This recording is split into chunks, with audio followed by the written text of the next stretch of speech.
തിരുവാതിര കളിച്ചിട്ടുണ്ടോ? തിരുവാതിര കളിച്ചിട്ടുണ്ട്, പക്ഷേ നമുക്കിന്ന് വ്യത്യസ്തമായ ഒരു തിരുവാതിരയുണ്ട്. നമ്മൾ മലയാളത്തിലുള്ള തിരുവാതിര മാത്രമേ കേട്ടിട്ടുള്ളൂ അല്ലേ? ഇനി വെറൈറ്റി ഒരു തിരുവാതിര നമുക്ക് വരുന്നുണ്ട്.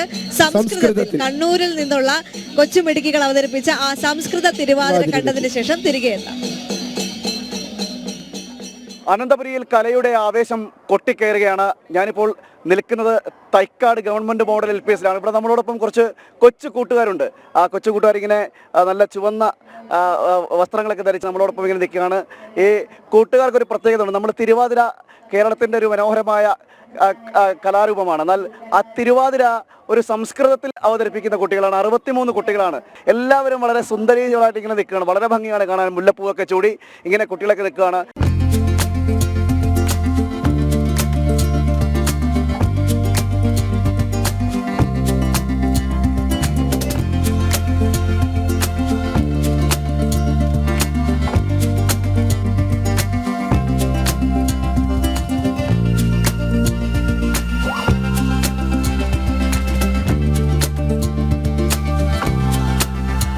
തിരുവാതിര എന്ന് പറയുമ്പോൾ എനിക്ക് ഭയങ്കര അത്ഭുതം വെച്ചാൽ ഈ പറ്റുകലാവരുവാണെങ്കിൽ പോലും സംസ്കൃതം പാട്ടും അത് ഇവരെങ്ങനെ പഠിപ്പിച്ചെടുക്കാൻ പെട്ടൊരു അതെങ്ങനെയാണ് ഇവരെ ഇങ്ങനെ അതിലേക്ക് എത്തിച്ചത്? ഇവർ ഒന്നാം തരം മുതൽ സംസ്കൃതം പഠിക്കുന്ന കുട്ടികളാണ്.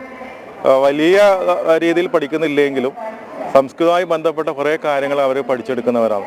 അതുകൊണ്ട് തന്നെ അവരെ സംസ്കൃതത്തിൽ ഒരു തിരുവാതിര അവതരിപ്പിക്കാൻ എനിക്ക് വലിയ പ്രയാസമൊന്നും ഉണ്ടായിട്ടില്ല. എന്തായാലും നമുക്ക് ഒന്ന് കണ്ടു നോക്കാം അല്ലേ? നമ്മൾ നേരത്തെ തിരുവാതിര അവതരിപ്പിച്ച സമയത്ത് എനിക്ക് എത്താൻ കഴിഞ്ഞില്ല. നമുക്കൊന്ന് കണ്ടു നോക്കാം ഇവരുടെ തിരുവാതിര. സംസ്കൃതസ്യ ഗാഥാം കർത്തും സംഗതാവയമത്ര കേരളീയ നൃത്തശൈല്യ നർത്തനം ച കൂർമാ സംസ്കൃതേന ഭാഷണം ച ലേഖനം ച കൂർമാ സംസ്കൃതാർത്ഥം ജീവനസ്യ ഭാഗമപി ദത്മാ സംസ്കൃതേന ഗാനം തഥാ നൃത്തമപി കൃത്വാ കോടിലിംഗപുരമാധു